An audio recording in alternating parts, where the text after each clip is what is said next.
Welcome back, everyone. My name is Kenny Cormandy and I have the YouTube channel My Airgun Reviews, and today we're going to do a review of an older style rifle with a new twist. This is a Beeman Grizzly dual caliber Sportsman RS2 trigger, only this one is with the gas ram. Okay, the gun is 45.5 inches long, 18-inch barrel, and weighs 8.5 pounds. Okay, both barrels come with globed fiber optic front sights, or at least they're supposed to. This particular gun shipped with no fiber optic filament in the 177 caliber barrel, and as a result I had to utilize my previous video, which was how to repair a broken fiber optic filament, and so it was so much easier to just replace the filament than to send the gun back. Okay, the gun ships with a little parts kit. It's got a spare set screw for your barrel and a spare breech seal.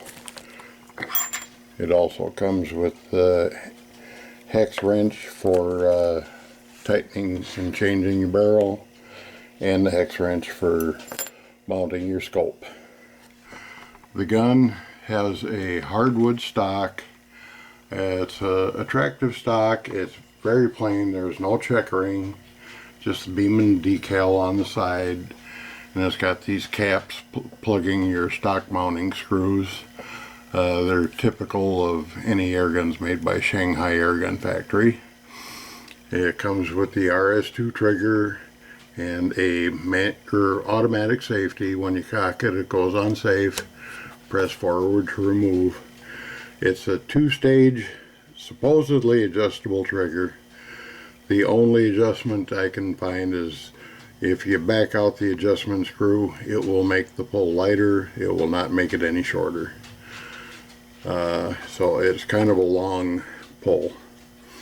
And it has a rubber butt pad. It's kind of a hard rubber, so it doesn't really absorb any recoil or anything. Ambidextrous cheek piece, and Beeman's 4x32 scope. The scope is usable, much better than say Gamma or especially a Crossman. Okay, the scope rings that come with this gun are very cheap, and they will not hold the scope steady. There's a couple of things you can do. You can either buy yourself a scope stop and place it in between this back ring and the scope stop that's on it to keep it far enough forward so you still got the proper eye relief. But with this scope ring right up against here, it will keep the scope from walking backwards. Instead of doing that, I had another set of cheap rings that just like the ones that come with it, and I just put the extra ring on the back, and that's got it locked down tight back here and tight up here with it's far enough forward so I got a proper eye relief on the scope, and it holds it steady, and it has not done any walking. And I should also add that the gun shipped with a Sportsman Series spring piston gun manual.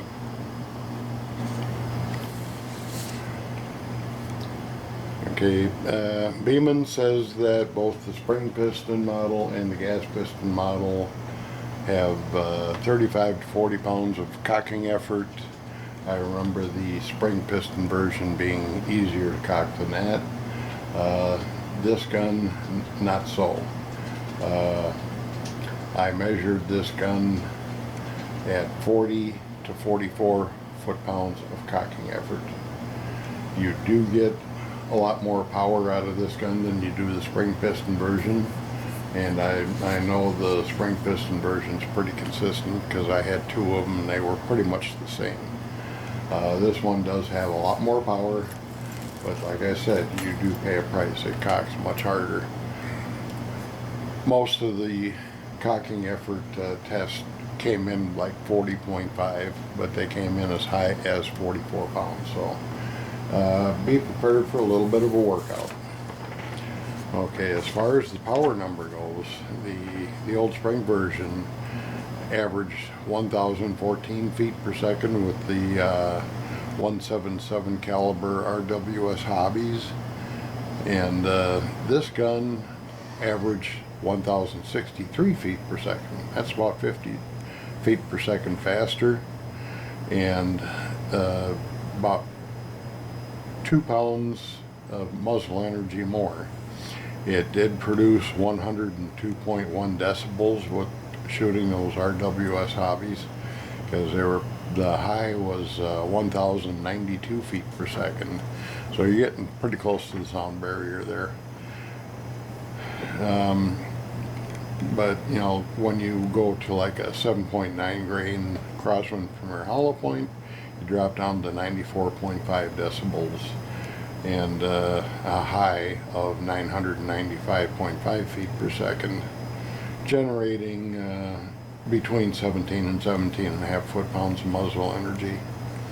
The most powerful pellet in the 177 caliber was the RWS Superdome 8.3 grain, averaging 987.5 feet per second, extreme spread of 18.79, and the fastest pellet actually averaged had 18.34 foot-pounds of muzzle energy. That's pretty good for a 177 caliber. The average muzzle energy for that pellet was 17.98. The most consistent pellet in the 177 caliber was the H&N Barracuda 10.65 grain. That had an average of 863.5 feet per second, extreme spread of 7.83, and an average muzzle energy of 17.64 foot-pounds of muzzle energy. We did not do any target practice with the 177 caliber, just 22 caliber. And in the 22 caliber is what I noticed the biggest improvements. Now they claim up to 1,000 feet per second with the 7 grain lead pellets, and like I said, this one got an up to 1,092 feet per second. In the 22 caliber, they say up to 830 feet per second. We got an up to 815.1 feet per second shooting the RWS Hobby 11.9 grain. Average was 801.9 feet per second. Again, a pretty high feet per second extreme spread, doing 17 to 17.5 foot-pounds of muzzle energy. The most powerful pellet and the most consistent pellet in 22 caliber was the H&M Barracuda Hunter Extreme 19.09 grain. That had an average of 667.8 with a high of 669.5.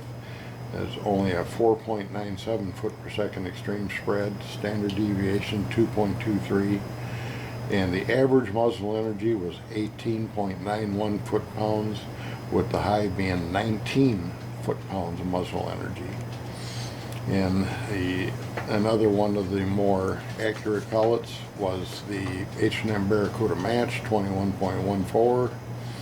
That had an average of 627.7 foot per second, 12.57 foot extreme spread, 4.79 standard deviation, and that one was 18.5 to 18.93 foot-pounds of muzzle energy.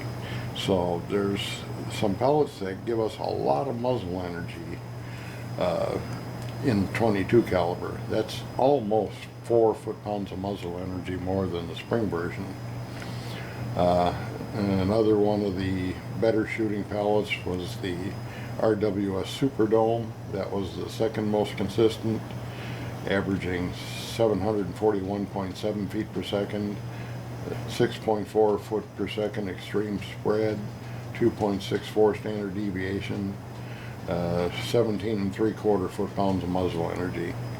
I'll put up the all of the Crony readings right here, and I'll let you look through them. You can pause and see exactly what pellets you have that would go good with this gun.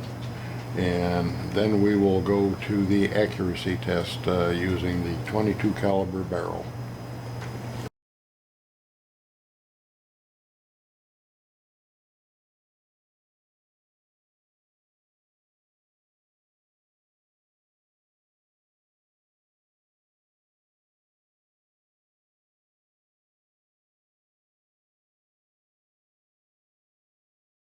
Now for the accuracy test.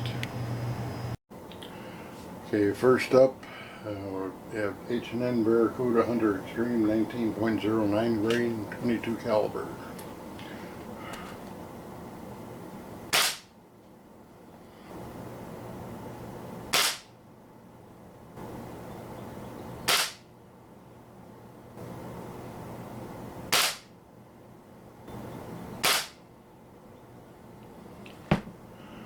When I do my job, the gun is fairly accurate. I will have the RWS Superdome 14.5 grains.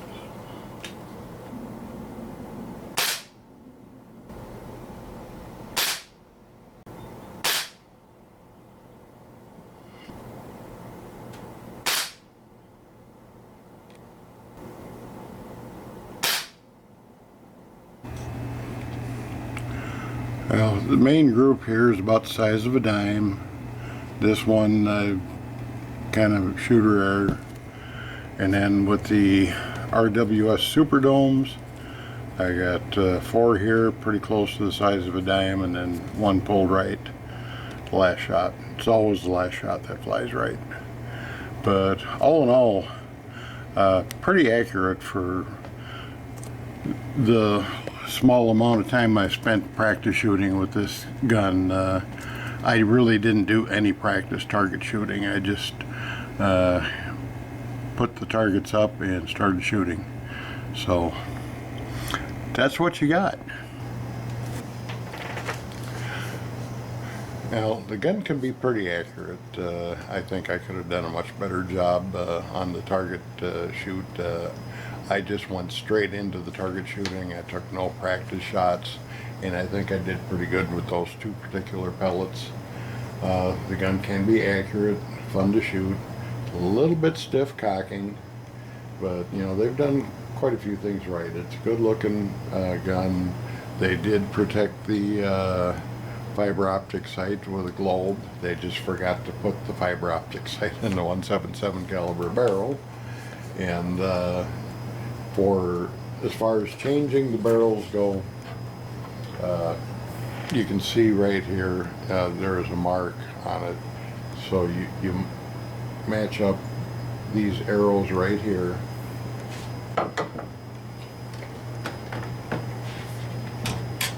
And then right here is your set screw for your hex heat bolt. It goes into the divot right there, and you just use your wrench, tighten it up, and always, you know, after every 50 or 100 shots, you probably want to check this and make sure it's tight. The barrel's a very snug fit, and I don't think you're going to get much movement, but you don't want to lose your set screw, even though you do have a spare. So that's a good thing to keep practice of doing. Overall, it's a pretty good gun. I'd say you can shoot 177 caliber pellets. You know, they're a lot cheaper for plinking and target practice, and pretty accurate with plenty of knockdown power in the 22 caliber. Excellent pest eliminator. I did not try the fiber optic sights. They are fully adjustable for elevation and windage on the rear, and I think overall it's a good gun. They could use a better trigger. The RS2 trigger, this one, it seems like it's a lot longer pull than it was on the spring version, but it can be a little bit distracting. But I managed some fairly accurate shots, even though that trigger pull was kind of long. overall, I do like the gun. I wish they'd put some better scope rings with the gun, and actually, like a little bit farther up, put have the indent hole for a scope stop for a good scope ring. But all in all, for the price, it sells anywhere from $133.99 to $149.99 online. I happened to get this one on sale at Mills Fleet Farm for $89.99, so that was an excellent deal, but that sale is just about over. So it's affordable, accurate, fairly powerful brake barrel gas piston pellet rifle. I think you can have a lot of fun with it. The Beemans have been noted for being pretty durable, lasting quite a while, and people handing them down to their kids. So it's a fairly good investment. It's one of the better Chinese-made rifles. That's my review of the Beeman gas ram dual caliber pellet rifle. Thank you for watching.